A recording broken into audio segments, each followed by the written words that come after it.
बातमी रायगडमधून आहे। रायगड जिल्ह्यामध्ये गॅस सिलेंडरचा पुरेसा साठा उपलब्ध आहे। अफवांवरती विश्वास ठेवू नका असं जिल्हाधिकाऱ्यांकडून आवाहन करण्यात येते। आखाती देशांमध्ये सुरू असलेल्या युद्धाच्या पार्श्वभूमीवरती भारतामध्ये एलपीजी गॅसचा तुटवडा निर्माण होणार असल्याच्या अफवांमुळे रायगड जिल्ह्यामध्ये काही ठिकाणी गॅस कार्यालयांबाहेर नागरिकांच्या रांगा लागल्या होत्या। मात्र जिल्ह्यामध्ये एलपीजी गॅसचा पुरेसा साठा उपलब्ध असून पुरवठा सुरळीत सुरू असल्याचं प्रशासनानं स्पष्ट केलंय। अफवांवरती विश्वास ठेवू नका असंही आवाहन जिल्हाधिकारी किशन जावळे यांनी केलं।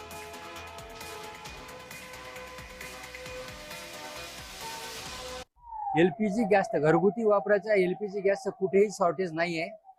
आपल्याला सफिशियंट प्रमाणात एलपीजी गॅस घरगुती वापरासाठी उपलब्ध आहे हे फार क्लिअर स्पष्ट करतो। लोकांनी कुणीही पॅनिक होऊ नये आणि पॅनिक होऊन लोकांनी जास्तीचे सिलेंडर खरेदी करून ठेवण्याचा प्रयत्न करू नये। आता पण तुम्हाला एक सिलेंडर दिल्याच्या नंतर दुसऱ्या सिलेंडरची जर बुकिंग केली तर 25 दिवसानंतर तुम्हाला दुसरा सिलेंडर मिळेल याची पूर्णतः तरतूद केलेली आहे। त्यामुळे कोणी घाबरून जायचं किंवा पॅनिक होण्याचं काही कारण नाही।